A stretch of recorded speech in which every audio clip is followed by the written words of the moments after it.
The last witness to Adolf Hitler's final hours has himself died. He went on to You are so brave. I wish my generals were as brave as you. You all made history and you are the real hero. Rochus Misch stood closer to Adolf Hitler than almost anyone, watching, listening, guarding. As his bodyguard and telephonist, Misch witnessed the dictator not only as a leader, but as a man, unpredictable, charming, ruthless, and at times disturbingly ordinary. I was just a young soldier, Hitler's bodyguard, not a politician. I saw everything unsurvived.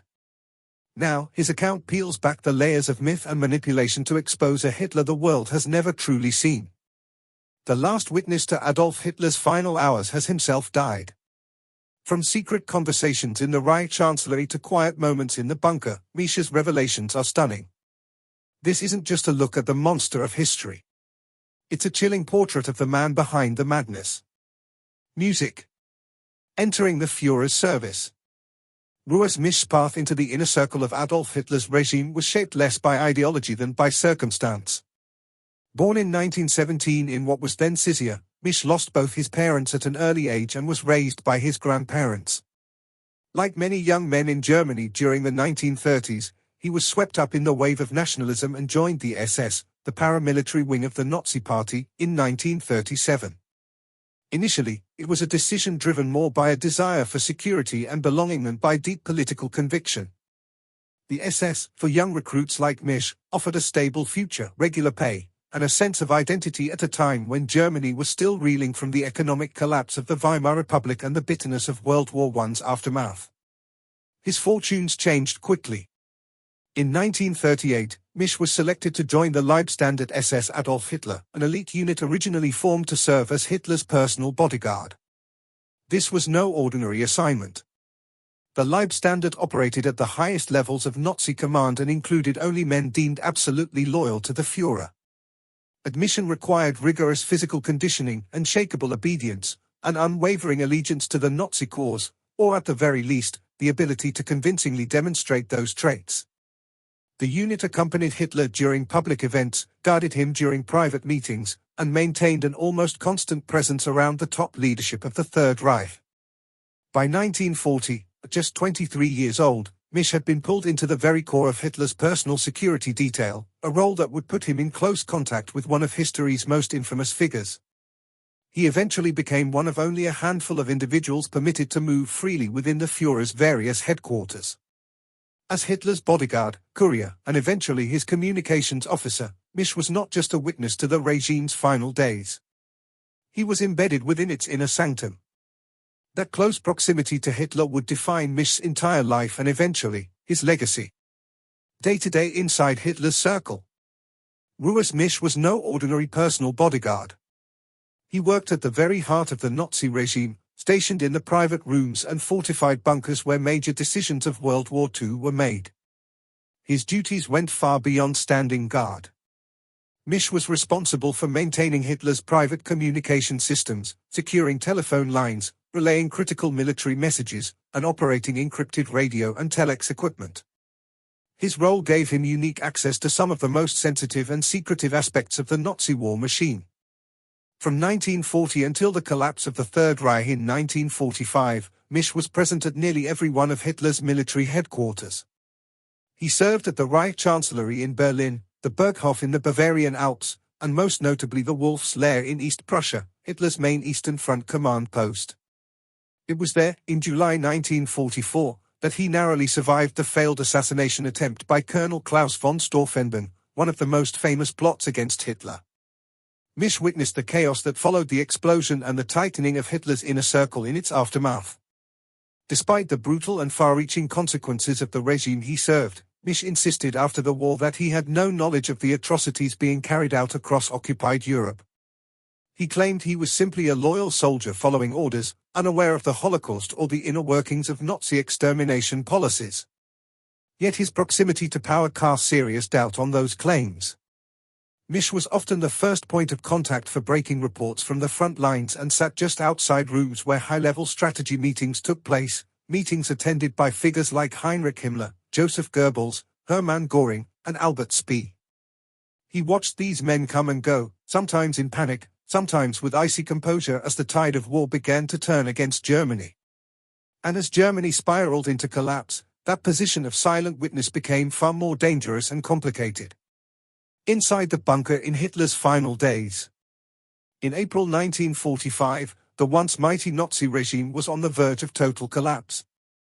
Berlin, the heart of Hitler's empire, was being squeezed from all sides as Soviet forces advanced relentlessly through the city's outer districts. The war in Europe was all but lost, and the German military was in full retreat. Amid the chaos and destruction, Adolf Hitler made the decision to withdraw from public view and take refuge deep beneath the Reich Chancellery in the Führerbunker, a heavily fortified underground complex designed to serve as both a shelter and command center in times of extreme crisis. Among those who accompanied Hitler into this subterranean last stand was Rochus Misch. When the order came to move operations underground, Misch followed, unaware that he was walking into what would become one of the most historically infamous death scenes in modern history. Once sealed inside the bunker, conditions quickly turned grim. The atmosphere was tense, oppressive, and increasingly paranoid. Hitler, now a shell of the man who had once commanded armies across Europe, spent his final weeks issuing delusional orders and obsessing over perceived betrayals. He refused to acknowledge the full extent of Germany's defeat, choosing instead to believe that internal treachery, rather than Allied military superiority, was to blame for the collapse. Rochus Misch remained at his post throughout this psychological unraveling, maintaining the bunker's critical communication systems. But as Soviet artillery grew louder by the hour and reports from the battlefield turned increasingly hopeless, even routine tasks began to feel surreal.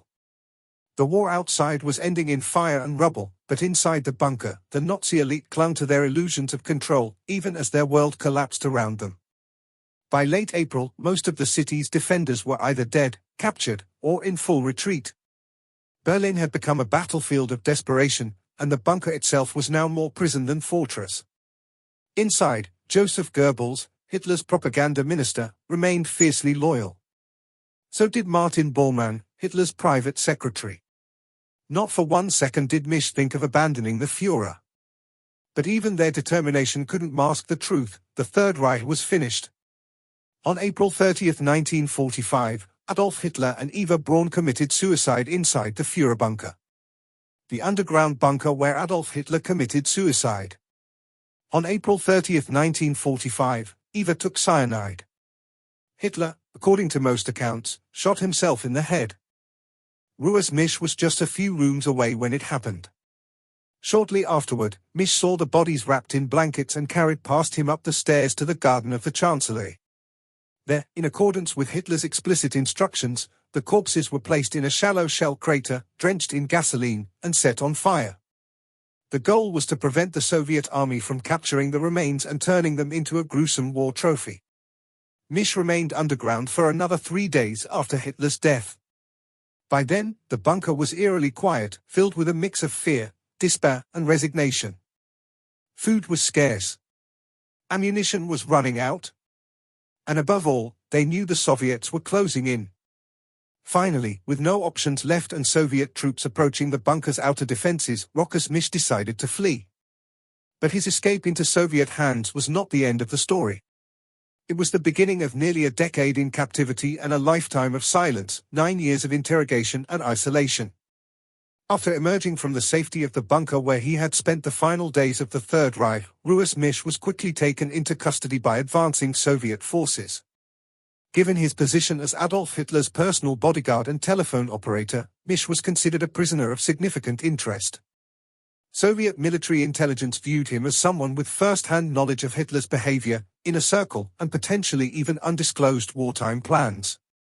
Because of this, Misch was subjected to relentless interrogation. For the next 9 years, he was shuffled between various Soviet labor camps and high-security prisons. The conditions were brutal: harsh winters, forced labor, little food, and minimal contact with the outside world. Interrogations were frequent and exhaustive. Soviet officials wanted to know everything: Hitler's psychological state during the final days of the war, the bunker's routines, the actions and conversations of other key Nazi figures, and any secrets that might have remained hidden as the Reich collapsed. Misch answered what he could, but often claimed to know little beyond what was directly in front of him. In 1954, Nearly a decade after his capture, Misch was unexpectedly released. He returned to a changed West Berlin, a city now split by Cold War tensions. Despite the political upheaval and the lasting trauma of his imprisonment, Misch quietly reintegrated into civilian life. He opened a small shop and chose to live in the same neighborhood where he had once grown up, as if trying to reclaim a piece of the life he had before the war. For many years, he remained out of the spotlight. Unlike some other former Nazis who either faced prosecution or escaped into exile, Misch stayed put. He kept a low profile, avoided interviews, and rarely spoke in detail about what he had seen or experienced during the war. Some believed he escaped prosecution simply because he had held no rank of authority or made any major decisions. Others thought it was because he had been tight-lipped, revealing very little during his interrogations and maintaining that silence long after. In the years that followed, Misch became something of an enigma. A man who had stood beside one of history's most infamous dictators, yet managed to disappear into the background. His story for a long time remained mostly untold, but what he chose to say was just as telling as what he chose to leave out. The man who wouldn't betray the boss. In the early 2000s, Rochus Misch suddenly stepped back into the spotlight. As the last surviving member of Adolf Hitler's inner circle, Misch began granting interviews, appearing in documentaries, and eventually published a memoir titled The Last Witness. The last witness to Adolf Hitler's final hours has himself died. To many, his re-emergence was a chance to hear firsthand what it had been like inside Hitler's bunker during the final days of the Third Reich. But what truly shocked people wasn't just what he remembered, it was how he chose to talk about it. Far from showing remorse or acknowledging any sense of guilt, Misch spoke of his time with Hitler in strangely warm, even nostalgic terms. He insisted he had simply been doing his job. Nothing more, nothing less. In a 2005 interview with the Associated Press, Misch was asked the obvious question, had Hitler ever mentioned the Holocaust? His answer was blunt and unsettling, that was never a topic. Never. He made no attempt to deny the existence of the Holocaust, but he distanced himself from it entirely, claiming he had never heard Hitler speak about it. For years later, in a 2009 interview with the BBC, Misch elaborated slightly. He admitted knowing that concentration camps existed. He even named Dachau, the first Nazi concentration camp established in 1933. But again, he maintained that he had no real understanding of the scale or horror of what was happening inside them. According to him, I knew about Dachau camp and about concentration camps in general, but I had no idea of the scale. It wasn't part of our conversations. When pressed on whether he felt any regret about having served Hitler so closely, both as a bodyguard and as a member of his personal communications staff, Misch offered a response that stunned many listeners: he was a wonderful boss. I lived with him for 5 years. We were the closest people who worked with him. We were always there. Hitler was never without us day and night. This unflinching loyalty wasn't just something Misch expressed in passing interviews. It was the core of his memoir, The Last Witness. Throughout the book, he painted a picture of himself as a loyal servant who simply followed orders and kept out of politics. He offered behind-the-scenes glimpses into Hitler's daily routine but consistently avoided engaging with the deeper moral questions surrounding the Nazi regime. He never acknowledged complicity. He never reflected on whether being that close to power came with responsibility. Instead, he framed the years spent in Hitler's inner circle as a kind of strange office job. In the foreword to the English-language edition, he even wrote that it had all been a different reality and that his experience had been little more than a regular day at work. To some, especially in Germany and parts of Eastern Europe, Misch was viewed as a relic of a dangerous past. He was seen as a man who had witnessed unspeakable history but chose to look the other way. His defenders, however, described him as a soldier trapped by circumstance, a young man pulled into events far beyond his control who had simply followed orders and survived. But critics argued that this explanation was not only insufficient, it was dangerous. They accused Misch of hiding behind his loyalty to Hitler as a way to avoid taking responsibility for his role, however minor, in a criminal regime. By presenting Hitler as a wonderful boss and portraying himself as apolitical, Misch seemed to sidestep the broader moral reckoning that had come for so many others after the war. And then not long after these interviews and the publication of his book, the inevitable happened. The end of a loyal soldier. Rochus Misch died on September 5, 2013 at the age of 96. His death represented more than the passing of an individual. It marked the end of a direct living connection to one of the darkest and most infamous chapters in modern human history. When Misch passed away, there were no dramatic final words spoken to the public. There was no confession of guilt, no heartfelt apology, and no visible attempt at seeking redemption for his role in the Nazi regime. In death, as in life, Misch maintained a position of staunch loyalty and silence regarding the regime he had once served so closely. For many historians, researchers, and observers of World War II and Holocaust history, Misch's passing symbolized a closing door, a final irreversible severance from a first-hand witness to events that shaped the 20th century in the most tragic of ways. With no public disclosure or intimate revelations, Misch was widely regarded as a man who had taken his secrets, his experiences, and perhaps his true thoughts with him to the grave. That assumption held for more than a decade until a letter unexpectedly came to light, and it has left the world stunned. The letter that changed everything. In early 2025, construction workers carrying out routine repairs in a long-abandoned apartment made a discovery that would send shockwaves through the historical community. The apartment had reportedly once been occupied by Rochus Misch. As workers pulled away a section of insulation inside one of the walls, they uncovered a hidden metal container, airtight and securely sealed. The box appeared untouched for years. Inside, they found a folded yellowed envelope, aged by time but perfectly preserved. It was handwritten in German and dated late 2012, just a few months before Misch's death. The letter was signed in full, Rochus Misch. Its opening line was brief and ominous, "I can't keep silent anymore," a document that contradicted everything Misch had claimed publicly for decades. The letter described events he had witnessed while serving in Hitler's inner circle. Many of them, according to him, had tormented him for years. Misch admitted that he had lied to protect himself. In public, he had always insisted he knew nothing of the regime's worst crimes. But in private, as revealed in this final letter, the truth was far more horrifying. He wrote about political enemies and suspected traitors being buried alive, often in remote forested areas. He claimed the executions were carried out without mercy or trial. According to the letter, Hitler himself sometimes watched the killings from behind protective glass. Misch recalled one moment in chilling detail, victims clawing at the dirt, screaming while Hitler looked on calmly. He smiled and said, "Justice sleeps best underground." Misch also described poison experiments on prisoners carried out at Hitler's request. He said that Hitler not only observed the experiments, but took notes and insisted on time trials. The tests were repeated with different variations while the prisoners were left to suffer. Misch stated that he was present for some of these experiments, though he claimed he did not participate directly. The most disturbing part of the letter involved the death of a young girl reportedly gifted to Hitler by a high-ranking officer as a sign of loyalty and devotion. A few days later, the girl was found dead in the woods near the Burgo, Hitler's mountain retreat. The official report at the time labeled it an enemy ambush, but Misch wrote that he always believed Hitler had ordered her murder, perhaps to eliminate a potential liability. He said the incident was carefully covered up in internal SS files. Throughout the letter, Misch returned to the personal toll these events had taken on him. He wrote of being haunted by nightmares, unable to sleep for nights at a time. "I see their faces at night," he wrote. "I hear their voices under the ground." Misch said he had carried this guilt for decades, locked away in silence. He had told himself he was just a guard, a bystander. But as he aged, the memories became heavier and harder to bear.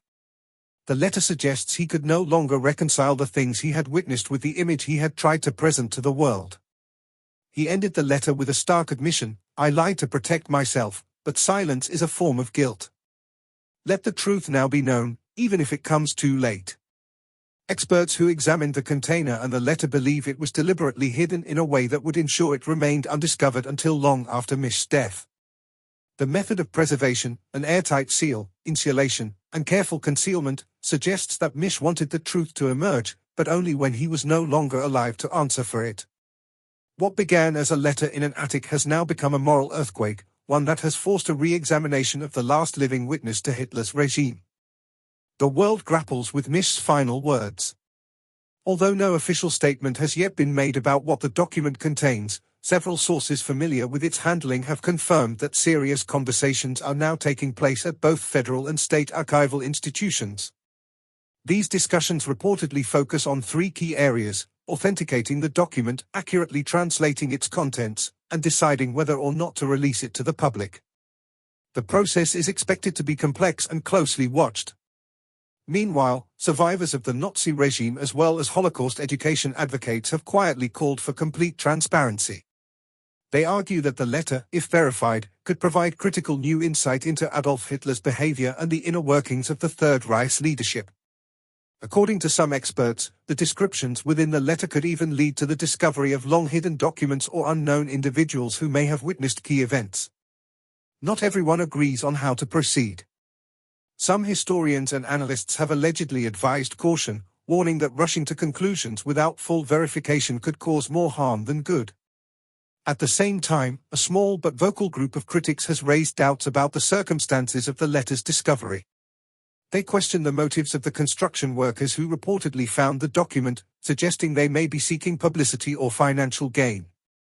However, the leader of the crew has denied these accusations, stating that the team handed over the letter immediately to the authorities and never intended to attract media attention. Despite these assurances, suspicion continues to linger in some circles. Amid the ongoing debate, several independent sources with access to the investigation have stated privately that the letter is almost certainly authentic. One source who has reportedly reviewed key portions of the letter said it aligns too perfectly with facts Misch could not have known unless he was there, and unless he was truly listening. For now, the public is currently abuzz, stunned by the letter that has slowly begun to surface online. Many are eagerly awaiting the full release of the letter, which is expected to provide more insight into its contents. But one thing is certain: the man who spent his life denying responsibility, defending Hitler, and claiming ignorance of the crimes around him may have saved the most horrifying truths for a time when he could no longer be held accountable. And in doing so, Rochus Misch may have finally admitted in death the guilt he could never face in life.